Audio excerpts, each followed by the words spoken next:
Well, Conan O'Brien, John Hamm, Amy Poehler, Zach Galifianakis, what do they all have in common? Well, they've all been guest hosts on comedian Jimmy Pardo's podcast, Never Not Funny.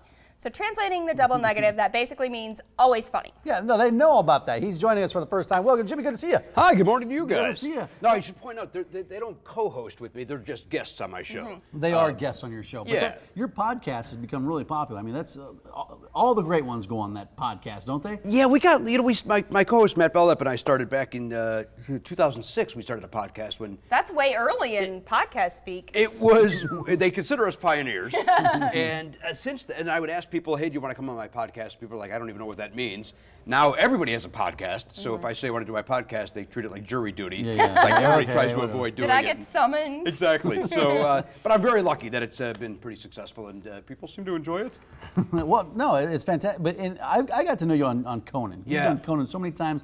You were the audience warm-up guy for him for a long time. So you worked on set with Conan for a long time. I started day one at the Tonight Show when he moved off from New York to take over the Tonight Show. We were on there for 7 months, and we all got fired. Remember about I remember that? that. Gosh, Yeah, that was what were those times like when that Oh, it was went tense. down? It was awful. It was, Yeah, you know, sure. we're all losing our job that we thought we'd have for the next 20-something years. So, but I've been very lucky in that relationship of doing, you know, the warm-up and then doing remotes. And I'm a guest now every 6 months. And I filled in as co-host a couple of times, and it's been great.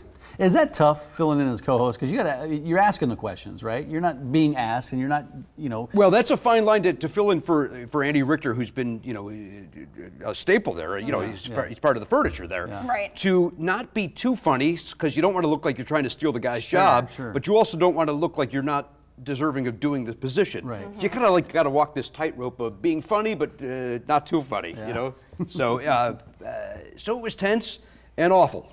It was awful. No, it was wonderful. You know, it's really interesting because, you know, going back to Carson and Letterman and Leno and the controversy there, it always seems like late night TV is like kind of its own soap opera. Well, there always seems to be one guy in the middle of all that, doesn't there? In all of those situations, and that's Jay Leno. So I don't know if there'd be all that drama if that one guy wasn't involved. That one guy, well, he's not in there too much anymore. But no, he's busy with his 45,000 cars. He does. But the late night comedy, has it ever been better? I mean, it seems like everybody has a late night show. You know, with Conan's great, and Seth Meyers is who I'm loving these days, and Colbert is great, and Jimmy Fallon does party tricks. So everybody's doing their thing. Yeah, it was interesting. We were just noting at the beginning of the show that Jimmy Fallon didn't get nominated for an Emmy. He didn't get nominated for an Emmy. It seems like, he was left off that list. Was he? He was. Isn't that something? You don't look really surprised. He doesn't want to by that, say too much actually. about that. I think there's other shows. Listen, I have friends that actually work on that show. Sure, I'm sure. Yeah, and Jimmy's a great guy. It's okay, they won't see But this. as far as rating goes, is that, do you think of Jimmy Fallon for political commentary and stuff, whereas the other shows are pushing that envelope, and, you know, Jimmy's popping a balloon with a dart before Tom Hanks is? He has a younger audience, I think, doesn't he? It's Jimmy Fallon. I think it is the YouTube generation watching I think it is. Yeah. Yeah, you're exactly right. Who's been your favorite celebrity that you've had on your podcast? Boy, that's a great question. You know, obviously Conan was great when he was nice enough to come on, and you know, David Steinberg, a legendary, and Richard Lewis, some guys I grew up idolizing. But the one that was surprising, and John Hamm, of course, is always great. John is nice enough to give me credit for having exposed the world to knowing that he's funny. Yeah, because he was this serious actor. From Mad Men, you think of, sure. Right, and look at this talented actor who's amazingly handsome, and he's also funny. Damn it! Let me have something, Ham. Right, give me one. Just give me one quality. But I knew John. We were just friends, and he was nice enough to come on the show, and then of course he blew up and became a megastar. But Ty Burrell, who I did not know, who is Phil on Modern Family.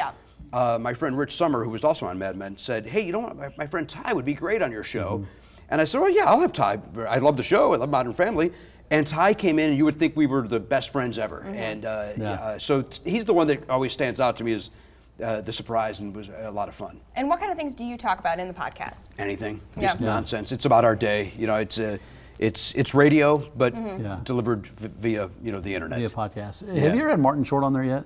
No, because I saw a clip with you prior to one of his appearances on Conan, which was absolutely hilarious. Thank you. Yeah, I used to do these things for Conan called the Pardo Patrol, where I would barge into their dressing rooms and interview them on the spot. And the barging was obviously planned, but they didn't know what we were going to do.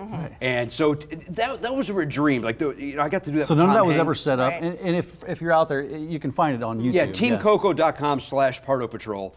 And you can see me interviewing, and it was a dream. I'm doing improv with Martin Short and Tom Hanks and all these other people. And I sang with Daryl Hall, and so like things that I grew up dreaming of doing, I was able to do. And had you met any of those people prior to doing those things? And so it probably allowed you a great way to get in with them and meet a lot of those people. It was the first time I ever met. I met Tom Hanks once, one of the very first days of the Tonight Show, and he thought my name was Johnny. And he's like, Johnny Pardo. And I go, no, Tom, it's Jimmy. And he goes, that's my Johnny. And he just kept calling me Johnny. And he and Henry Winkler battled it out on who's the nicest guy in Hollywood. Tom Hanks is just the nicest human being in the world. I've heard that actually about both of them. Yeah. You have the podcast, and then there's the Pardcast-a-thon. Pardcast-a-thon is my yearly event, annual event that we raise money for Smile Train. Which is the great organization that goes to third world countries to perform the surgery to fix cleft palates and cleft lips. How did you get involved with that cause? You know what? I saw the ad in the back of Parade magazine. Did you really? And and my buddy Pat Francis also saw the ad, and he happened to be the guest on Never Not Funny that week. And we ended up doing a contest to whoever would donate the most money to Smile Train gets to be a guest on Never Not Funny. And so then that evolved into this annual event where we've raised close to $1 million for these people. Wow. And it's a great organization, and I'm proud to be a part of it. Yeah, Smile Train, just search it on Google or whatever. Is there a website for that? Do you know? I would imagine it's smiletrain.org. I would certainly hope so. Yeah, I would imagine they have a website 2017. Right. Somebody's on a typewriter. No, but I don't know. Where can I send off a telegram to these folks? That sounds like you're a great organization. Smoke signals. Yes, of course they have a website. You're going to be at Funny Bone all weekend. I tonight am. and tomorrow. 2 shows tonight, 2 shows tomorrow. Yeah, quick in and out. I love this club. I haven't been, because of my work in Conan. I haven't been there.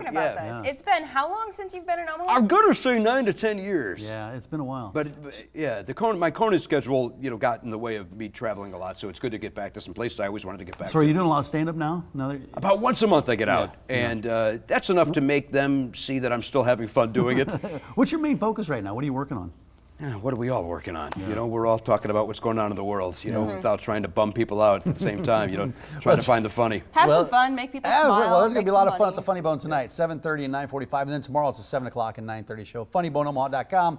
Call the Bone phone, 493-8036. I also touched Jimmy because I love Conan, so now I feel like I have a Conan skin cell on me somewhere. You're welcome. 1 degree of separation. You're welcome. I'm going to touch you There's another one. Now you got both hands.